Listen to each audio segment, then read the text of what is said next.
کس حد تک بد-اعتمادی ہے ابھی تک خواتین کے اندر، اور صورتحال ہے کیا ایکچوئل وہاں پہ جو کہ نظر نہیں آ رہی کابل سے؟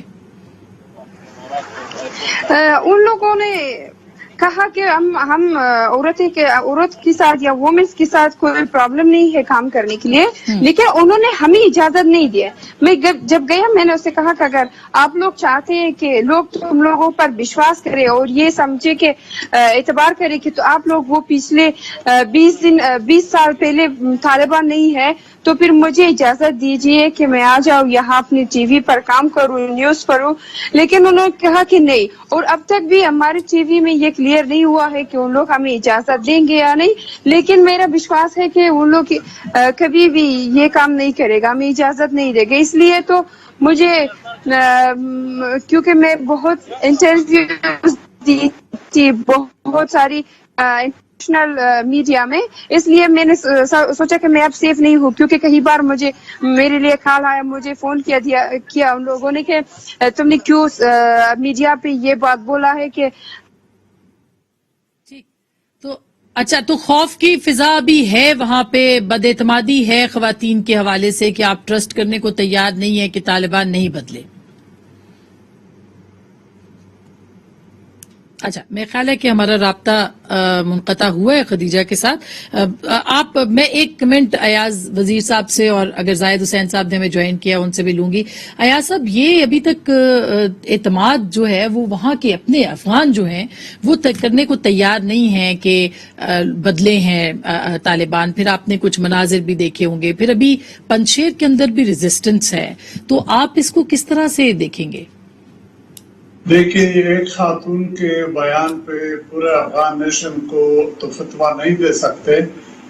طالبان نے اپنے ترجمان کے ذریعے، آپ نے سنا ہوگا، انہوں نے کہا تھا کہ ہم خواتین کو اجازت دے رہے ہیں، بلکہ ان کو دیا ہے، وہ جا رہی ہے، اسکولیں کھلی ہیں، ڈاکٹروں کو اجازت ہے، باقی خواتین کو اجازت، جو انہوں نے خود کہا ہے کہ ان کو اجازت ہے وہ جا کے اپنا کام کرے، وہ کر رہے ہیں. لیکن ظاہر بات ہے لوگوں کے ریزرویشن اس لیے ہے کہ وہ پہلے سے ڈرے ہوئے تھے، اور پھر جو لوگ اب کابل میں خاص کر بیٹھے ہیں یا جو حکومت میں تھے، وہ سارے وہ لوگ تھے جو طالبان کے مخالف تھے، گویا ایک دوسرے کے دشمن تھے.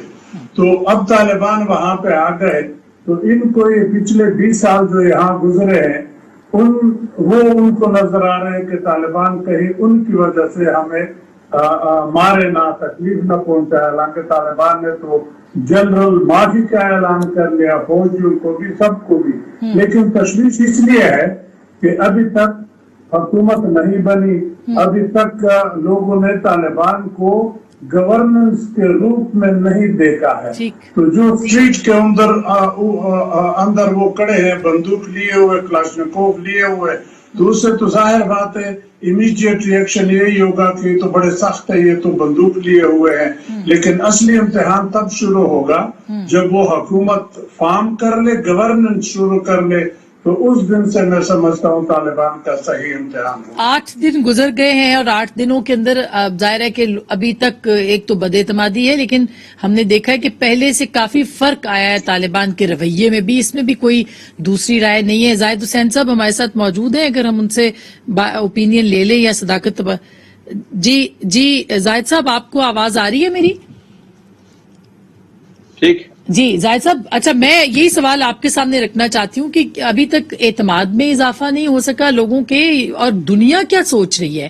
کیا 8 دن گزر جانے کے بعد بھی امریکہ، برطانیہ، یورپ یہ سوچ رہا ہے کہ طالبان بدل گئے ہیں یا پہلے جیسے؟ دیکھیں، ابھی 8 دن میں کوئی پتہ نہیں چلتا ہے، اور یہ سب کچھ اتنا اچانک ہوا ہے، تو میرے خیال کسی کو بھی اندازہ نہیں تھا کہ طالبان اتنی جلدی قبضہ کر لیں گے. ٹھیک ہے، امریکہ اور کو بھی امید تھی شاید 30 دن لگیں گے یا 60 دن لگیں گے یا 6 مہینے لگیں گے، لیکن کسی کو اتنی جلدی امید نہیں تھی. اور جو کچھ بھی اس وقت ہو رہا ہے کابل میں، وہ ایک لازمی چیز تھی کہ جس نے ایک پینک سا ہے. اور میرا خیال یہ کہ ابھی کوئی یہ اندازہ لگانا مشکل ہوگا کہ طالبان کی ابھی وہ کیا ہے. لیکن 2-3 چیزیں بہت اہم ہیں. ایک تو یہ ہے کہ ہمیں اس میں یہ تو آواز آتی ہے ان کی کہ ہم وہ والی چیزیں نہیں کریں گے جو کہ 1990s میں کرتے تھے، اور وہاں پہ یہ بات بھی ہوتی ہے کہ انکلوسیو گورنمنٹ ہوگی. اور کیا کہتے ہیں اس کے ساتھ ساتھ جو ہے خواتین کے جو حقوق ہیں وہ بھی ملیں گے.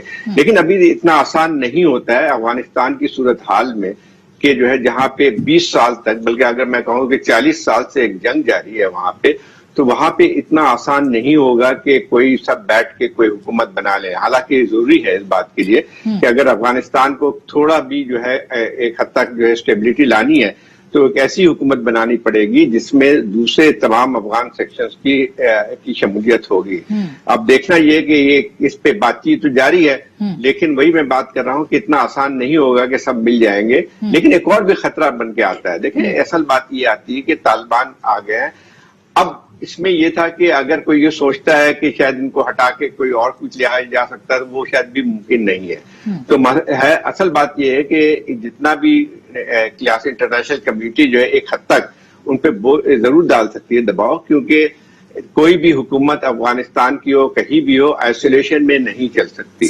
اور خاص طور پہ جو افغانستان کی حالت ہے اس میں اقتصادی طور پہ اگر یہ ریکگنیشن نہیں ہوتی ہے تو اب پہلے بھی غنی حکومت بھی تھی تو 90% اس کی ضروریات جو فائنانسز تھے، میں اس کی ملٹری اس کی بات نہیں کر رہا ہوں، اوور آل ان کی جو ضروریات تھی وہ سب کی سب فورن ایڈ سے آتی تھی. تو یہ چیز ابھی بھی جو ہے یہ طالبان کے اوپر یہ ایک رہے گا کہ وہ کم از کم ان وعدوں کی پاسداری کریں جو کہ انہوں نے کی ہیں. اچھا بالکل زاہد صاحب آپ سے متفق ہوں میں اس معاملے کے اوپر، اور میں ایک سوال اور ایڈ کرنا چاہتی ہوں ایاز صاحب سے. ایاز صاحب یہ میں جاننا چاہتی ہوں کہ جو ابھی یہ ساری بات ہو رہی ہے اس میں چائنا، رشیا، ایران کا بڑا گہرا تعلق ہے. آپ نے آج خبر بھی سنی کہ پیٹرولیم مصنوعات پہ 70% ایران نے کمی کی ہے، ترسیل بھی کرنا شروع ہو گئے ہیں. افغان طالبان نے ان سے درخواست کی تھی اس کی. تو یہ کوآپریشن کو آپ ریجنل کوآپریشن کو کس طرح سے دیکھتے ہیں اور کتنا ایکسٹینڈ ہوگا، کتنا اوفینڈ کرے گا یہ ویسٹرن پاورز کو؟ بنتی آ رہی تھی یہ جو ایک الائنسی بن رہی ہے جس کا آپ نے ذکر کر لیا، اب اس کے میرا خیال ہے پریکٹیکل مراحل شروع ہو رہا ہے. ایران کو پرابلم تھی ایک تو امریکہ کے وہاں بیٹھنے سے، دوسرے ان کو یہ ڈر تھا کہ داعش وہاں پہ پلے پھولے نہ، یا پھر طالبان میں جو ملیٹنٹ ہے پہلے بھی 90s میں بلکہ 97 98 میں آپ کو یاد ہوگا مزار شریف میں ایران کے کچھ ڈپلومیٹ اور کچھ لوگ قتل ہوئے تھے اس میں، تو اس پہ خاصی ٹینشن ہوئی تھی. بلکہ ایران 1 لاکھ فوج لے آیا تھا ہرات بارڈر پہ حملہ کرنے، بڑی مشکل سے ہم نے کچھ قیدی چھڑوا کے وہ ٹینشن ختم کروا لی. تو وہ ٹینشن دوبارہ ایران نہیں چاہتے ہیں کہ طالبان کے ساتھ قریب رہے. اسی طرح روس کا حساب تھا، وہ بھی امریکہ سے ناخوش تھا. ایک تو پرانا اپنا وہ بدلہ بھی چکانے والی بات تھی ان کو کہ ٹھہرو کدھر بات پہ افغانستان سے. دوسرے ان کو اپنے جو بیک یارڈ ان کا ہے سینٹرل ایشین ریپبلک، ان کا ڈر لگا ہوا تھا کہ اس میں ملیٹنسی نہ پڑے. اسی طرح چین کو بھی اپنے ویگور صوبے کے لیے مسئلہ تھا کہ وہ مسئلہ نہ ہو. تو ان تینوں ملکوں کو طالبان نے یہ ایشورنس دی ہے کہ ہمارے ہاں سے آپ کے علاقے میں کوئی دہشت گردی کوئی مسئلہ نہیں ہوگا. تو میرا خیال ہے اس لیے ان کا پازیٹیو ایٹیٹیوڈ پلس پاکستان بھی اس میں آ جائے گا. تو امریکہ چاہے نہ چاہے، ہندوستان چاہے نہ چاہے، وہ اس الائنس میں فٹ نہیں ہو رہا ہے. تو اب اس کے لیے آئندہ خدا نہ کرے کہ وہ کولڈ وار والی اتنی سخت ٹینشن ہو جائے، تو they have to accommodate each other interest and do a bit وہ ری ایڈجسٹمنٹ کرنی ہوگی. لیکن زیادہ اپر ہینڈ میرا خیال ہے چین اور روس اور پاکستان اور ایران کا رہے گا، ریجنل پاورز کا زیادہ رہے گا، پڑوسیوں کا زیادہ رہے گا. ایاز صاحب آپ کا بہت بہت شکریہ. اب ایک بریک لیں گے، بریک کے بعد زاہد صاحب اور صداقت بھائی صاحب ہمارے ساتھ ہوں گے، کچھ پی ٹی آئی کے 3 سالوں پہ بھی بات کریں گے بریک کے بعد.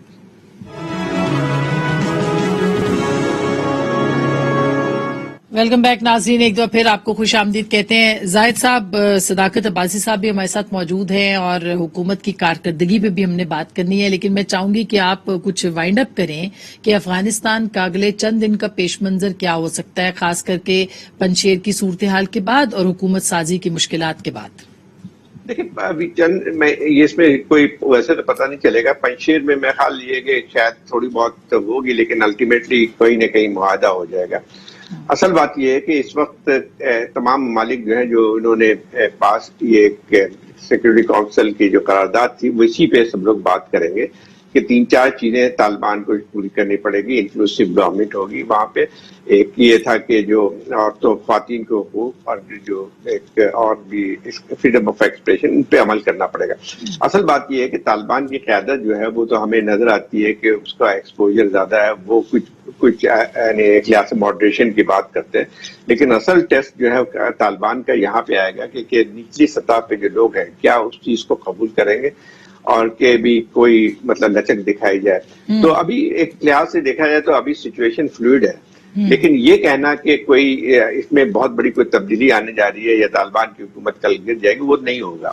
اور میرا خیال یہ کہ تمام ملکوں کا جہاں پہ یہ دباؤ پڑے گا افغانستان پہ طالبان پہ کہ وہ کچھ اپنے آپ کو ماڈریٹ کریں. اور ایک اور بات بھی جو کہ سارے کنسنسس موجود ہے کہ جو اس قسم کی دہشت گرد تنظیمیں ان کو بھرنے کا موقع نہ دے یا ان کو کام کرنے کی اجازت نہ دے. یہ چند نکات ہیں جس پہ تمام ممالک عمل کرنا چاہیے. اچھا صاحب, یہ 3 سال پہ بھی میں چاہوں گی آپ سے شروع کر کے پھر میں جواب لے لوں عباسی صاحب سے. پاکستان تحریک انصاف کے 3 سال ہو گئے ہیں, مہنگائی, معیشت, میڈیا, سب صورتحال آپ کے سامنے ہے, تو آپ کیسا دیکھتے ہیں ان 3 سالوں کو؟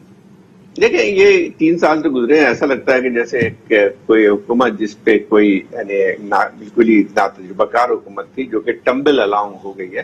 اور 2 سال تک تو ایسا پتہ چلتا تھا کہ کوئی ان کی چیزیں سمجھ میں نہیں آ رہی ہیں, نہ ہی معاشیات ان کو سمجھ میں آئی تھی, نہ گورننس سمجھ میں آئی تھی, نہ جتنے وعدے کیے تھے پی ٹی آئی کی گورنمنٹ وہ پورے کر سکی.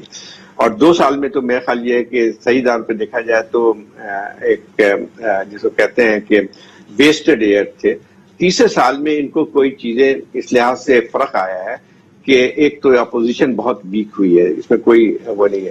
دوسری بات یہ تھی کہ جو ہے آپ کی میکرو اکانومی جو تھی وہ تھوڑی سی بہتر ہوئی ہے. مطلب بہتر سے مطلب یہ ہے کہ ایک مینیج ہو گئی ہے. اور جو اندازہ لگ رہے تھے کہ گروتھ ریٹ بہت ہی کم ہوگا اور بہت سارے جیسے کووڈ کے زمانے میں بھی بات آ رہی تھی کہ اس سے جو ہے پھر پاکستان میں جو ہے ریسیشن صورتحال پیدا ہوگی, وہ نہیں ہوئی ہے.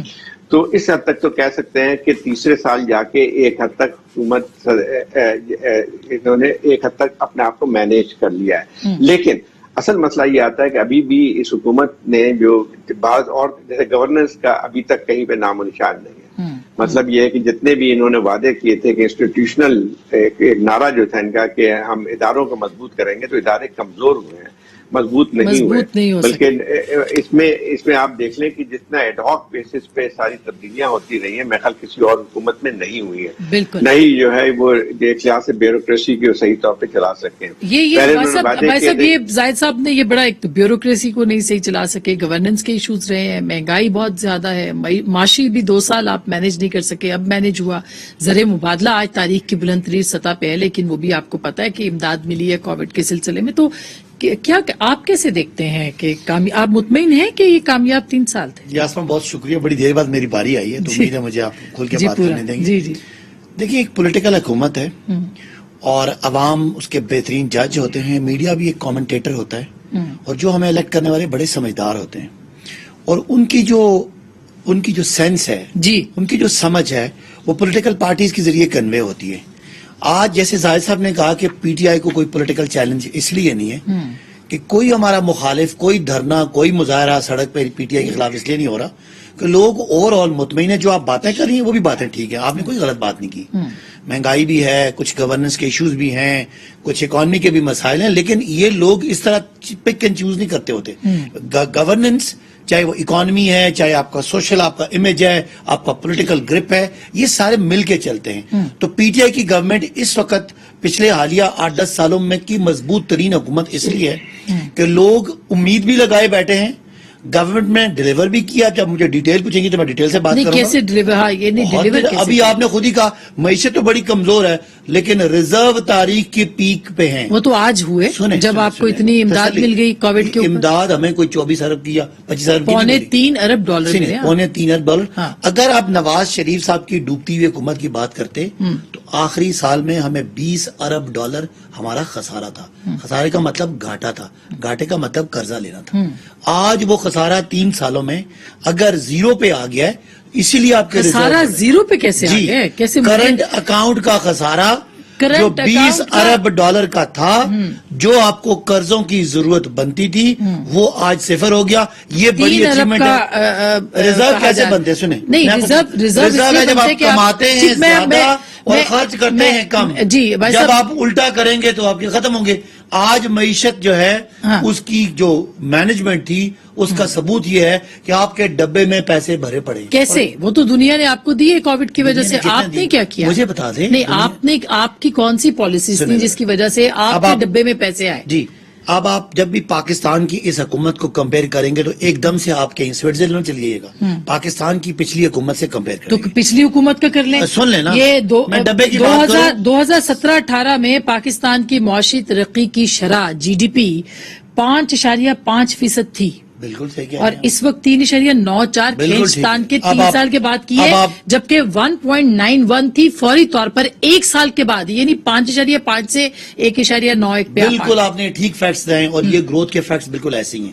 جو آپ نے پہلے بات کی، ہماری حکومت آئی تھی تو ریزرو 10 ارب ڈالر سے کم تھے. جو پاکستان کے پاس دنیا کی جو زر مبادلہ تھا، جو ہم نے باہر سے چیزیں منگانے کی ہماری سکت تھی، جو ہماری دولت تھی 10، آج وہ 25 ارب ڈالر تک پہنچ گئے. تو کیسے ہوا؟ اگر پاکستان گھاٹے میں چل رہا ہوتا تو وہ پیسے کم ہوتے. کوئی اس پاکستانی حکومت نے کوئی 25 ارب ڈالر قرضہ نہیں لیا، بلکہ قرضے واپس کیے. میں ابھی جو ہم کریڈٹ لیتے ہیں نا، زاہد صاحب کو بھی چیلنج کرتا ہوں، آپ کو بھی، جو ہم کریڈٹ لیتے ہیں کہ ہم نے مشکل حالات رکھے، ہم نے گروتھ پہ کمپرومائز کیا، مہنگائی بھی ہوئی، لیکن پاکستان آج ایسی مضبوط معیشت ہے کہ پاکستان کو اگلے سال خدا نہ خواستہ کوئی خطرہ نہیں ہے. 2018 میں خدا نہ خواستہ پاکستان دیوالیہ ہوتا، ڈالر 300-400 کا ہوتا، آج آٹا 200 روپے کا، 200 روپے کلو مل رہا ہوتا.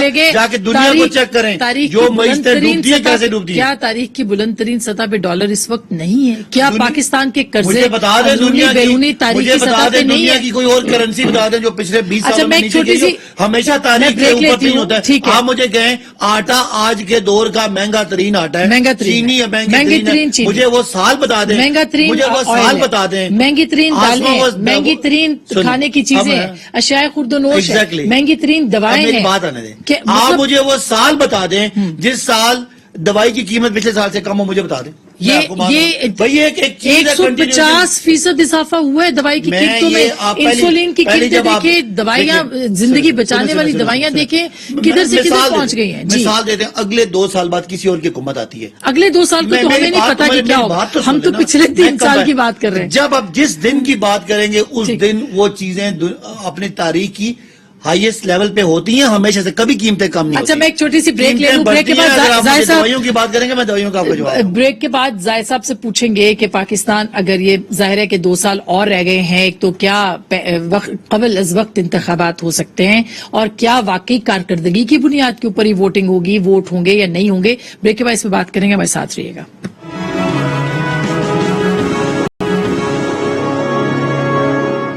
ویلکم بیک ناظرین، ایک دفعہ پھر آپ کو خوش آمدید کہتے ہیں. یہ زاہد صاحب، اب 3 سال کی کارکردگی پہ ظاہر ہے کہ تنقید زیادہ ہو رہی ہے، کچھ اچیومنٹس بھی ہیں جو ہم نے پہلے رکھی، مگر اب اگلا سال جو ہے وہ الیکشنئرنگ کا ہے، بلکہ ابھی سے ہی تیاری شروع ہے الیکشن کی. آپ کو لگتا ہے کہ پاکستان تحریک انصاف عوام کو یقین دلا پائے گی کہ اس نے کامیاب 3 یا 4 سال جو ہے وہ گزارے؟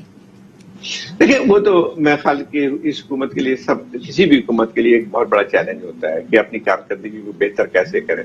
3 سال کے جو ہے وہ میں آخر سال کو لگا لیں تو ایک لحاظ سے مکس آپ کو لگتی ہے، پرفارمنس لگتی ہے.